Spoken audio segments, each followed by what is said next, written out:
ওম নমস্কার। মিঠুন আর্য সৈনিক চ্যানেলে আপনাদেরকে আমার স্বাগত। আপনারা থাম্বনেল দেখে বুঝতেই পেরেছেন যে গীতার কোথায় লেখা আছে একাদশী নিষিদ্ধ। কিন্তু তার পূর্বে কিছু বলি, ভিডিওটি স্কিপ করবেন না, আপনাদের কাছে আমার বিশেষ করে অনুরোধ। তো যাই হোক, আপনারা বুঝতে পেরেছেন এই একাদশী বিষয়ে। যাই হোক না কেন, কোনো দল বলছে আজকের তিথিতে একাদশী, আবার কোনো দল বলছে না তার পরের দিন একাদশী। অর্থাৎ এখানে কিন্তু বৈষ্ণবীয় দল, আবার কিন্তু স্মার্ত দল। তো যাক, আমি কোনো দলেরই আমি কিছু বলতে যাচ্ছি না, আমি শুধু উল্লেখ করছি আদৌ কি একাদশী শাস্ত্রে উল্লেখ করা হয়েছে।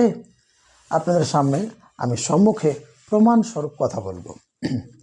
গীতার 6 নম্বর অধ্যায় এবং 16 নম্বর শ্লোক ভগবান শ্রীকৃষ্ণ বললেন, নতস্তু যগ হস্তি না চৈকান্ত মনস্নতঃ না চতি স্বপ্নশীলস্য জগরত নয়ব চ অর্জুন।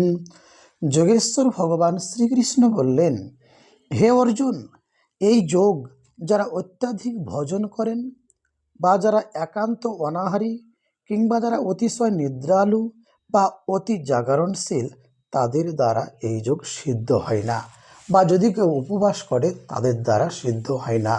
তাহলে আমরা অনেকে নির্জলা উপবাস করি, অনেকে নির্জলা একাদশী করি, অনেক ব্রত করি, কিন্তু ভগবান শ্রীকৃষ্ণ এখানে স্পষ্ট করে বললেন কি, গীতার 6 নম্বর অধ্যায় 16 নম্বর শ্লোক স্পষ্ট করে বললেন যে কোনো ব্রতই করা যাবে না। কেন না? অনাহারী থাকা যাবে না এবং এই যোগ সিদ্ধ হবে না। এই জন্য আপনাদেরকে আমি প্রমাণস্বরূপ কথাটি বললাম।